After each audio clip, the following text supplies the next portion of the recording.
Hi there, Joni with Yaya here to bring you Tarot Tuesdays. This is where I bring you a guided message either for your day or your week, however you choose it to be. And also, after the guided message, I do a small guided meditation followed by some questions. If you have any questions you're seeking guidance on, you'll have the time to be able to do that as well. You can also message me 24 hours in advance to ask a question. This kind of helps it be a little more anonymous if you'd like it to be.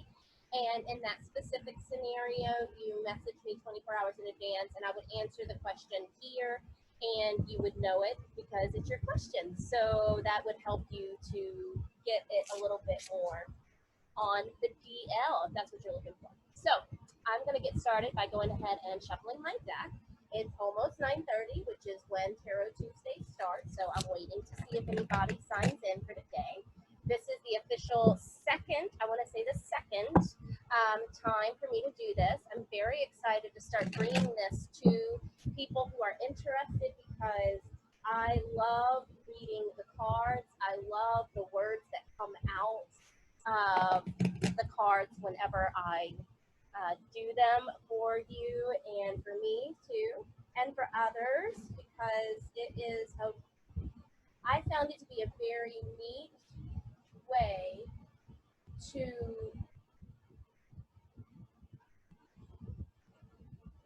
just get some clarity, to get some guidance on some things that you might be looking for in your life. So if you are online with me and want to ask a question, I would suggest doing it through the text. I am recording just myself with these videos so that way I can upload them also to the YouTube channel. So if you are asking questions in the sideline, please note that that will be online as well on YouTube for the YouTube upload, unless I can find a way to kind of black out that stuff. I don't know for sure if I can, so just heads up. I've already shuffled my deck, and now I'm going to go ahead and cut the deck 3 times. So first, the High Priestess is at the bottom of the cut, the 8 of Wands at the bottom of the cut, and the Ace of Wands. And that is typically the last card before I start pulling. So I'm going to do a 10-card spread for you today. It's a story spread. And I always like to let people know, I always look at the cards as I'm cutting the deck because those kind of might help it give a little bit more. High Priestess and Signals, both of those talk about really looking in the external world for what you're seeking and signs that you're going to get it and where to move and how to move forward and what path to take. Like there will be definite signs when you allow yourself to open up to them. And then the Ace of Wands is at the bottom of the deck, and I always like to let people know that this is the card that represents kind of what's hidden. Like, what is it that you kind of don't necessarily already know about this situation, or that you're not wanting to tap into yet? Like maybe you do already know. So for instance, the Ace of Wands, this is a card that represents initiation. Being able to start new things is all about the Ace cards. And this one talks about being creative and passionate towards something. We have to move and act on the things that bring us that fire within. It's funny, this is also the theme of the week for my yoga. I love it when these things connect to each other. And so moving on things that we are passionate about. The first card that comes up, because maybe you don't know, remember what is hidden. Maybe you don't know what drives you. The 4 of Swords is a card that tells you, maybe it is time to kind of go inward to figure out what's going on. Remember the High Priestess when I was cutting the deck. Seclusion is typically a word that is used to help define this card. Secluding yourself from the world so you can really just go inward and ask, what is it that I want to do? What is this creative thing that I can make in the world? And creativity is so many things, y'all. So remember, what are you wanting to bring in this world? What are the things that bring you joy? And how can you put more of that in your life? Now, so seclusion might be needed. Oh, and some sorrow. So the 3 of Swords, so these are some sword cards, y'all. The sword cards represents movement in the form of like communication communication, relationships, also like how we speak to ourselves and how we speak to the world. So there's so many different ways that this can be defined for you, but the Three of Swords represents sorrow. And this is a card that talks about having incompatibility. It could be incompatibility with a person, right? It could be incompatibility with a job, incompatibility with your own ideas, like recognizing that you were going down one path and wanting to start moving into this area, and all of a sudden it doesn't feel like what you were wanting to do anymore. That's okay. That's what this says. Sometimes you're going to have this, and it does create sorrow no matter what, whether it's a person, a job, or an idea. All of those things are something that it can bring sorrow. So that's the point of that. Remember that you are here on this earth to have the experience that you're having. The human experience is a beautiful thing, and the people that we share it with, right? And what we do with the life that we've been given.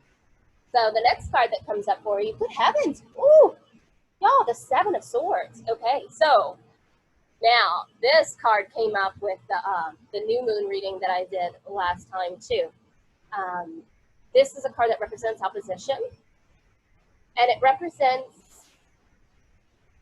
paying attention, again, to that communication. Sometimes whenever we have opposition with a specific thing, for instance, something we know we need to take action on, something we know we need to initiate in our lives, we will trick ourselves.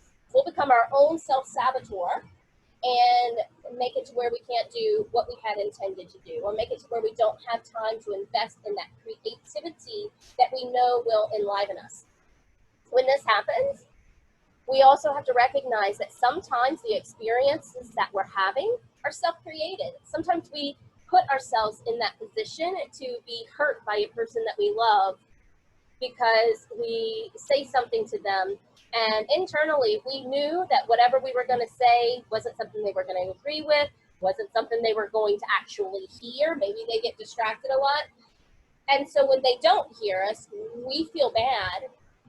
When they don't agree with us, we feel bad. But truth is that we already knew, so why did we even share? Why did we even put ourselves in that situation?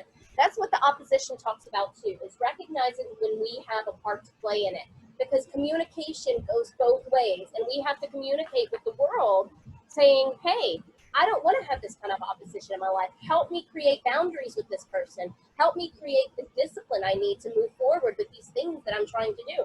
Lots of things can help you to get rid of that opposition.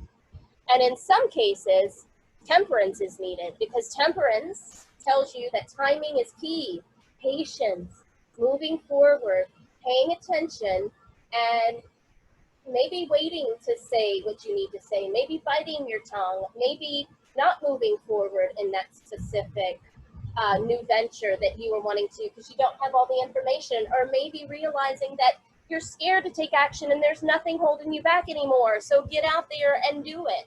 Timing is key. And you will, the High Priestess and the Signals card, remember, there are signs for you to help you know for sure what path you're supposed to take. Now, excuse me, whether or not you see the sign is completely crazy. We don't always see it. And also, sometimes we make them up. So allow yourself to really connect with how it makes you feel when you are thinking about this new path, this new creative venture, this new project. Because you are going to understand that sometimes it takes time. The Seven of Pentacles represents frustrations. It represents our money tree. And our money tree says, we get a fruitful harvest. We put energy into things and we get it back. It does not always come back in the way that we have put it out there. So if we're waiting for our physical garden to grow, to get the harvest out of it, we never know how that's going to be. If we're waiting to get love from a relationship that we've constantly been putting love into, when all along it was never there, it is a way that we are still kind of being our own self-saboteur. We're staying connected to the stuff that we're familiar with instead of allowing ourselves to recognize this abundance that we're getting in other areas of our lives. Again, with those signals cards. So you might have an experience where somebody comes to you and starts talking to you, or you see something online that you really want to do or like, and you don't move forward because it's scary, or you're already doing something else. So pay attention to what's going on around you so you can move forward. 2, 3, 4, 5. Now we got 6. Oh, so possessive. I went to a training last year, and it was for Y12SR yoga, and it's the 12 steps of yoga. Really great training and program. And one of the things that the teacher says, and I don't think it's her term, I think she said very adamantly that it was not her term, but she said, you can't keep what you have without giving it away. We become so attached to things, and I've had to like detach a whole lot through this whole pandemic we're going through.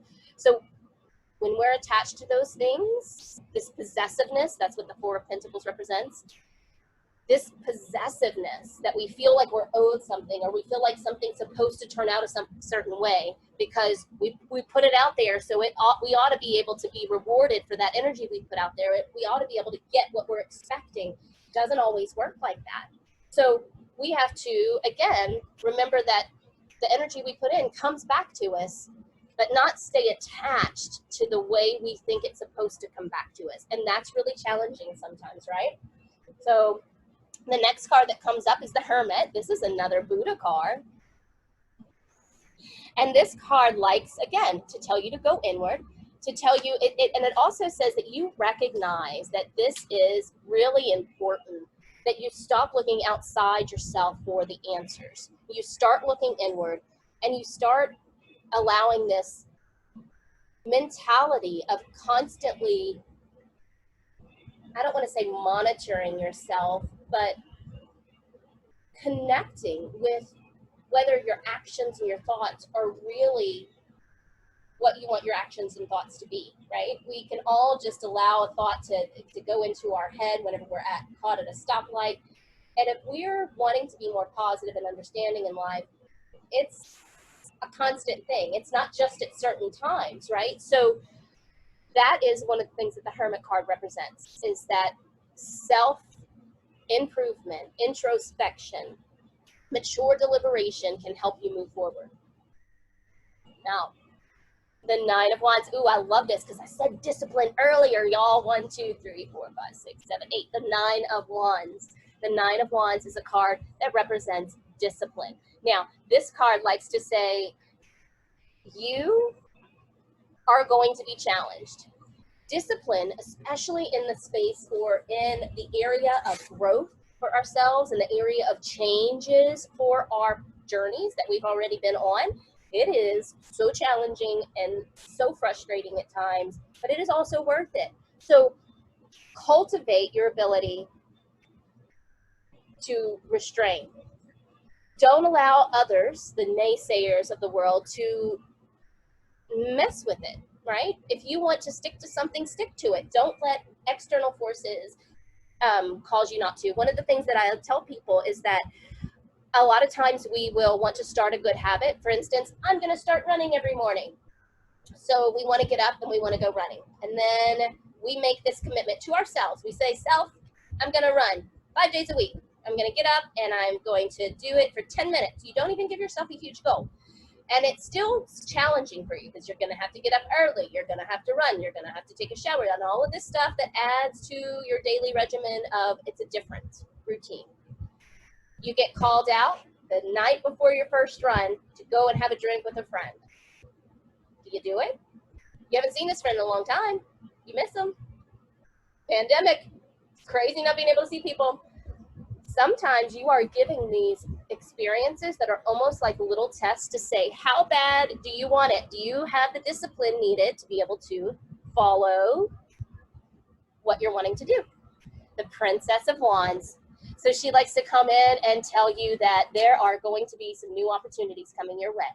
New opportunities to be creative and cultivate the growth that you're seeking. And she also says, don't allow yourself to move too quickly. So again, with that timing is key, that temperance card, when you get these urges, I'm a bad example of that, because when you get the urges to do something, to be creative, for instance, or just make something, or to go forward with a project, not all the time are you supposed to act on it immediately. That is kind of one of the things that this card says. The Ace of Wands says to know it. Once you know it, you've got to get out there and do it. Now, sometimes, like me, you get ideas all the time of all these different things you want to do, and you want to do them all. And then at the end of the day, you've got like 10 things that you are doing, and none of them are finished. And none of them will be finished because the next day, guess what? You pick up 3 new projects. So I definitely get that. So that's what she says. Don't allow yourself to be too quick to act on the new things that you think might be coming your way, because you don't want to overload your plate. So allow yourself to wait and recognize timing is key. All right. Last card. Ooh, so you can move forward. The Six of Swords. The Six of Swords is a card that represents passage. It is a card that represents going from one area of your life to another, from going from one city to another, from one relationship to another, or just to the end of a relationship, or the end of a job, or the end of, maybe you stay in the same city but you move homes. It is the passage. It's just passage into something different that is what you are already doing. And it is also something that implies or brings about this idea that this passage can be something that's very big for you. And especially with this initiation card at the bottom of the deck. When we are moving forward and having an area of growth of our life where we're going to be doing something completely different than what we've always, or doing it a different way than how we've always done it, we will run into storms. That's what the card likes to tell you, is that even though you know where you're going is good, I always need to be reminded of this, and trusting that you know where you're going is good, you will still have some rainstorms. You will still have some thunderclouds, some no sunlight, some very dreary days. This is part of the process, and that's what the card likes to remind you. So when you are moving forward and initiating new things in your life, remember to look out for the signs. Remember to pay attention to where opposition is coming from internally as well. And remember to recognize that all of that energy comes back to you. When we take action, timing is important, and discipline. I'm going to bring you into a guided meditation now. So I'm going to tell you to set up nice and tall, drawing the shoulders down, reaching the crown of the head to the sky, and allowing yourself to breathe in and out through the nose. Okay.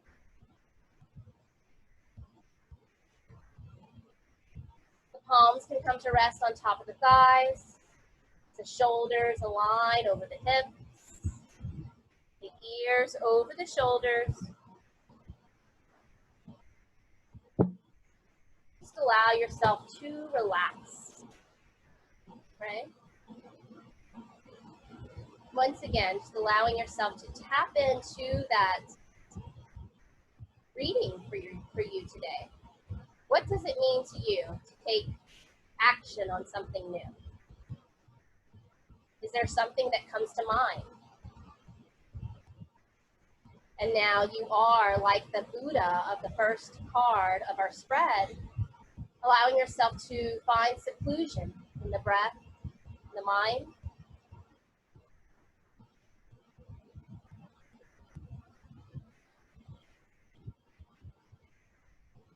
Seeing the energy that you will put into this new project and taking pride in the process.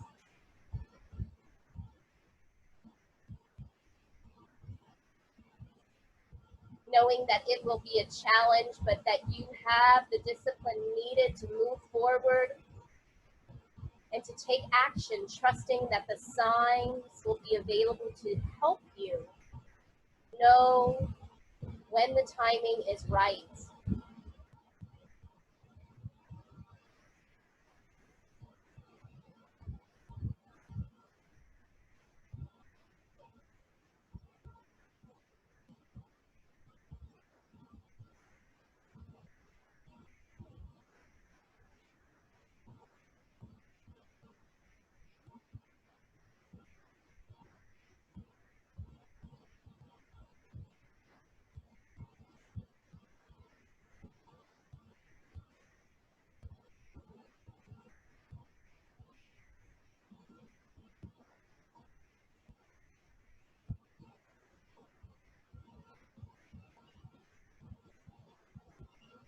Slowly we'll bring those hands back together. Thank you for joining me for this Tarot Tuesday. I hope you enjoyed this special message, and I hope you have a wonderful week. Namaste.